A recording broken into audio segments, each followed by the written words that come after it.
अब हाम्रोतिर त यहाँ आइपुगेको छैन बाढी आइसक्यो बाढी उहाँसम्म चाहिँ आइपुग्यो हाम्रोतिर यहाँ चाहिँ आइपुगेको छैन हो साथीहरु ऊ चाहिँ मेरो साथी हो के पहिलेसँगै पढेको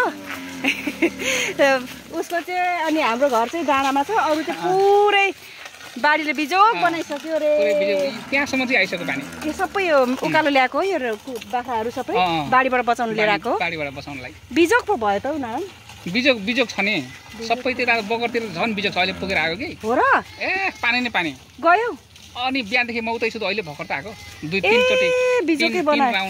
तीन चोटि गइसक्यो त्यहाँ है बिजोग छ उसको उसले चाहिँ पुरै अपडेट गर्दाखेरि पानीले बाढी छिरेर भिजिसक्यो अरे साथीहरु हामी चाहिँ हेर्न जाँदैछ बाढी कति वर्षमा छिर्यो कति वर्षमा पहिले पनि छिरेको थियो ए कति चोटि छिरेको त हो र तर यो चाहिँ अचम्म भयो त दशैंमा छिर्यो के पनि छिरेको दशैंभन्दा अगाडि त्यतिखेर त दशैंको तेस्रो र चौथो दिनमा छिर्यो क्या चौथो दिनमा हैन ल अब हामी कुरा गर्दै गरौँ ल बाढीबाट उद्धार गर्दैछन् है नानीहरूले मेरो दिदी हाम्रो त घर सबै डुबो घर पनि डुबो गाई बस्तु सबै डुबे हाम्रो त ला हो र हेर्नुस् त इच्छा हुने आइदिनु भयो हुन्छ ल होइन कहाँनिर हो आम्ला नि बरु सहयोग गर्न बोक्न बगरमा यो हामी बगरबाट आएको हो नानी हो ए हो र अब हामी म पनि जाँदैछु है सबै बगरकाहरू माथि चढिसके गाइज मेरो दाइ सेवा दाइ मेरो दाइ है उहाँ चाहिँ यहाँको समाजसेवी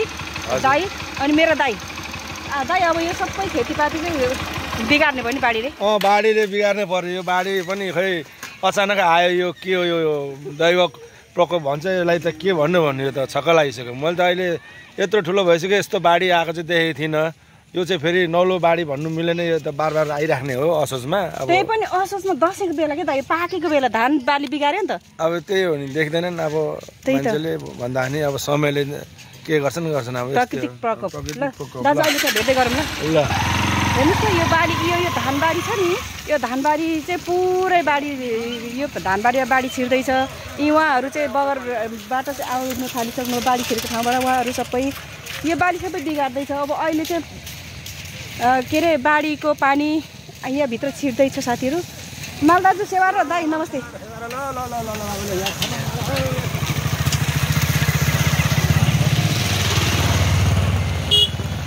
फुपाजु सेवा र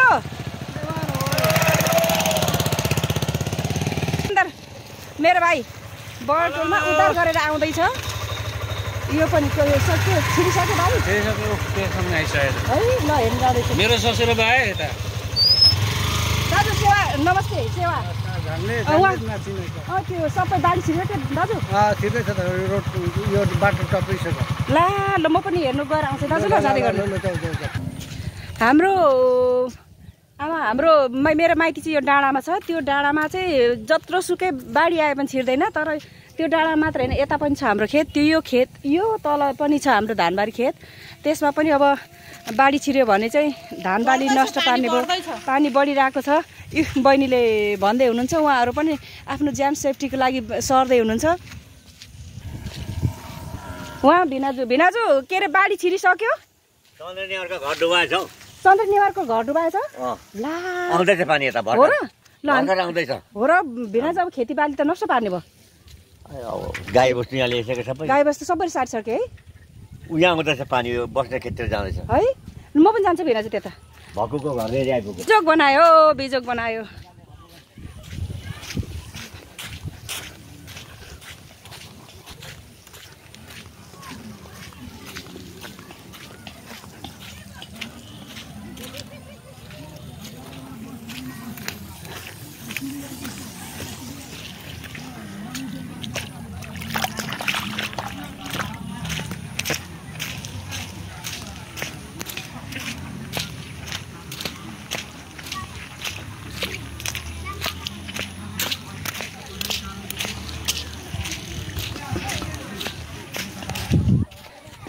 यो चाहिँ बाढी पस्यो भने चाहिँ यहाँनिर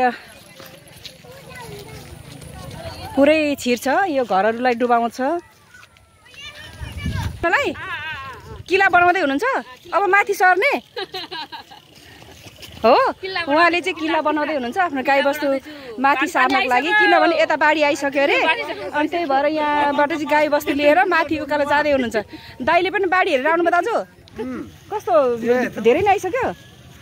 अलिकति घट्ला जस्तो हुँदैछ। सेवा दाजु यो सबै यहाँ बाढी पस्ने ठाउँ हो कि यहाँ सबैजना? उहाँको चाहिँ किल्ला ठोक्दै हुनुहुन्छ। उहाँले चाहिँ माथि लानलाई गाईबस्तु यहाँबाट बाढी पस्यो भने होइन किल्ला बनाउँदैछु। काका बाढी छिरिसक्यो? झन् बढ्दैछ यता सबै डुबाउने भयो? अब डुबाउनु यताबाट आउँदैछ पानी है। यो बाढीमा उद्धार गर्न हिँड्दैछन् केटाहरू। यहाँ चाहिँ हाम्रो काका यही छिमेकीको के अरे बाढीबाट बस्नलाई उहाँ पनि सायद हिँड्दै हुनुहुन्छ होला। टालेको थियो र खोलेर ए हो। अनि यो चाहिँ के यो सुरक्षाको लागि लान आँटेको? यो पनि खिच्यो न, फेसबुकमा हालिदेऊ न। यो पनि सुरक्षाको लागि लान आँटेको हो माथि बाढी पस्छ भनेर हो। ल काका म भेट्दै गर्नु है। ल ल ल छोराले देख्छ नि त मेरो छोरा। हजुर बाढी पानी खोलेर आउनु भएको होइन? हजुर ह्यान्ड पाइप टालेको थियो र खोलेर आएको। हजुर उहाँले यहाँ बाढीबाट सुरक्षित बचाउनको लागि उहाँ चाहिँ काका हो, हाम्रो गाउँको काका। उहाँ नाताले पनि उहाँ मेरो ससुरा पर्नुहुन्छ है। ल साथीहरू हेर्नुहोस् त यी बाढी छिरिसक्यो। के अरे माई खोलाको पानी छिरिसक्यो। धानबारी छिर्दैछ। अब यो धानबारी सबै डुबाउँदैछ। ल हेर्नुहोस् साथीहरू धानबारीमा चाहिँ बाढी पसिसक्यो। माई खोलाको बाढी आएर साथीहरू यो बाढी चाहिँ बाटामा माथि आइसक्यो। हेर्नुहोस् त यी अब बिस्तारै बिस्तारै घरभित्र पनि जाँदैछ। यतापट्टि यो घर चाहिँ डुबाइसक्यो साथीहरू। हेर्नुहोस् यो घर चाहिँ बाढीले पसिसक्यो, बाढीले डुबाउन लागिसक्यो।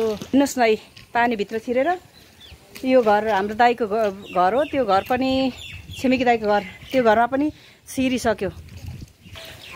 यो सब एरिया चाहिँ बाढी पसिसक्यो है साथीहरू। गाह्रो भयो हेर्नुहोस् न।